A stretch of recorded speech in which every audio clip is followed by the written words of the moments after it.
Hey there, I'm Brendan Peterson, the founder of Dark Slide Pictures. Today I want to make a little video about existential philosophy and how it relates to reality and through dreams, basically, or how dreams can kind of show us a bit about reality through philosophy. So I know that sounds kind of complicated or boring or whatever, but what I'm going to do is I'm going to break it down on this chart here. So we'll start very simply from what you would call you. So that's you right there, and that's your identity, right?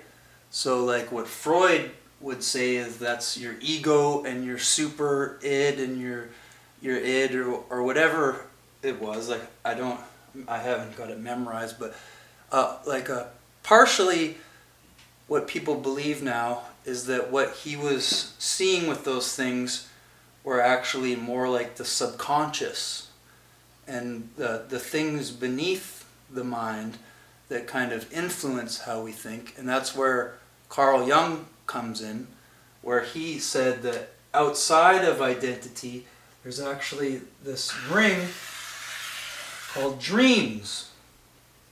So dreams are the thing outside of our identity. So in identity there's what is called knowledge, right?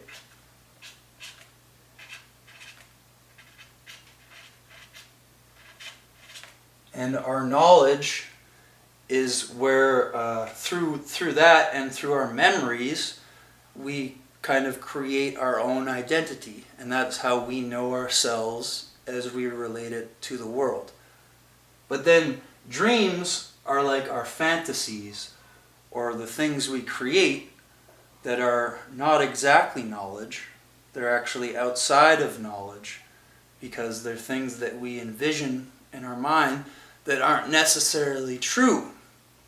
But now outside of that is actually what you would call, sorry, this is a little bit of a weird pen.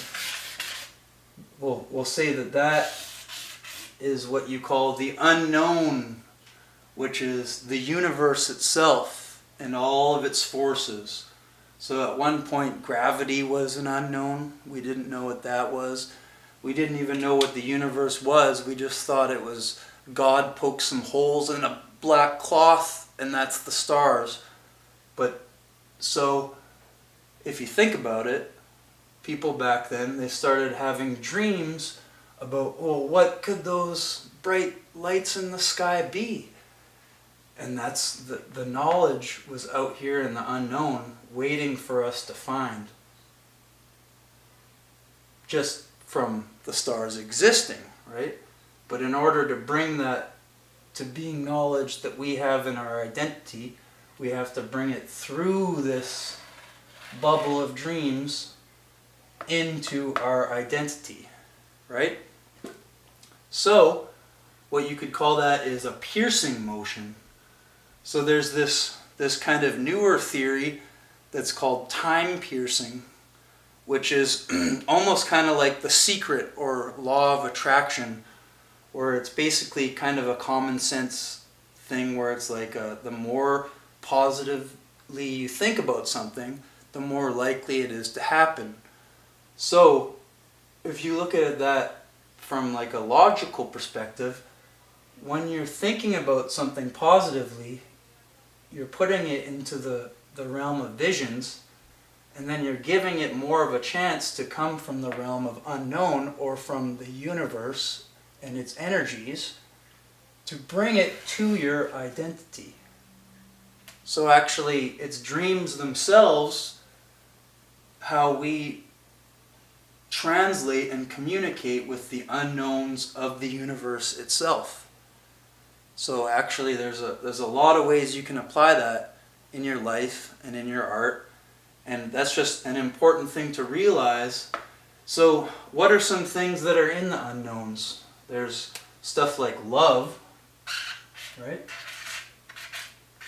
Love is this mysterious, crazy thing that no matter how much knowledge we have, it still kind of stays out here in the unknown. But yet, our dreams kind of pull it in, you know.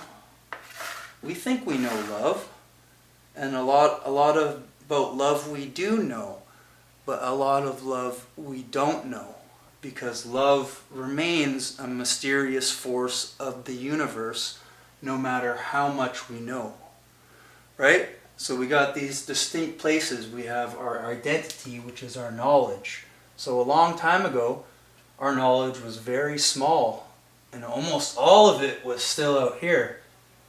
And then as we formed civilization and the Renaissance and got smarter and smarter, we're pulling more and more from out there. But the thing is, there's so much out here that no matter how much we pull in there, there's still going to be more out there. That's the thing, is that this is a mysterious part of the universe that's always going to be that way. And then, so that means we always need dreams to be the middle ground, or the buffer, or the way we pierce from the unknown to us. So that's how you learn things. That's how you stop being afraid of things, because out here is a scary place. H.P. Lovecraft said that the oldest and strongest fear of mankind is the unknown, right? So this is a scary place. We go, well, what's out there? We don't know. And that's a scary thought. But that's also beautiful.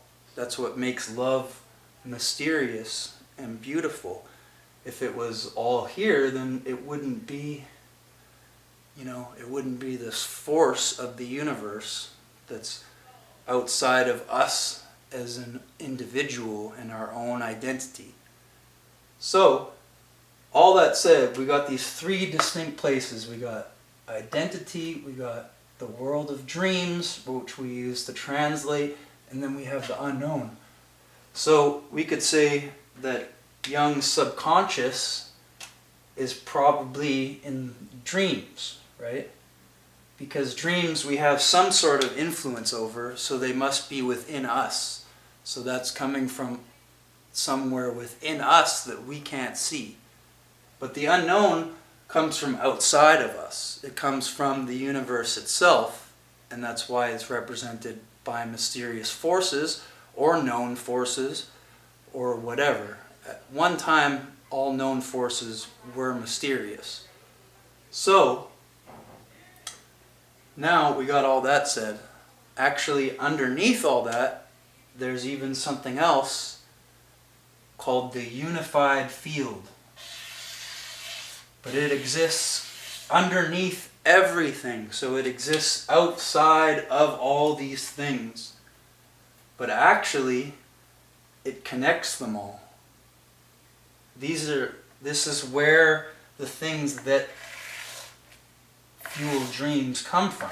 They come from this unified field underneath, and then ideas and visions, and they start coming there, and then all of a sudden we start pulling from here, and it goes towards us, and then our consciousness expands, we become better people, we become smarter, we become happier, and then the unified field keeps feeding things, and this becomes less and less scary, and we become better and better, and stronger, and that is the future of humanity.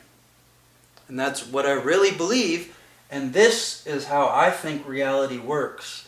And it's backed up by a combination of, like I said, Jungian philosophy, and how he used dreams to kind of explain how we view existence. So it's existential, where it's how we perceive existence itself actually kind of influences existence because of this ring of dreams. So just our imagination has that ability to pull the unknowns into us, because the unified field connects them all, and it exists outside of any dimension which this exists in.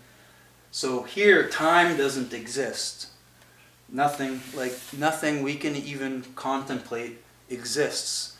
So that's why emotions and ideas, people inventing things, it all comes from here. creativity, because it just poof out of nowhere, it just exists. Well, as far as we know, nothing can just exist out of nothing in our universe, or so we thought. Nothing tangible that we see, because physics says that everything requires equal or opposite energy to exist. But not here. Here, it just comes out of nowhere. So that exists outside of all of our forces and energies, and it's deeper even than the subconscious, which is the dreams that separate our identity from the unknown.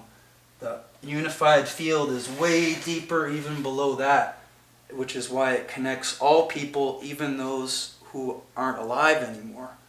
So all of our ancestors' ideas are here. Edgar Allan Poe, he's right here. Black cats being unlucky, right here. A pendulum swinging back and forth while a guy looks up in terror, it's all right here. And that's basically it. And this is actually a very powerful philosophy for humans to know to help us excel. So thanks for listening, and I hope this made some sense for you, and have a wonderful day.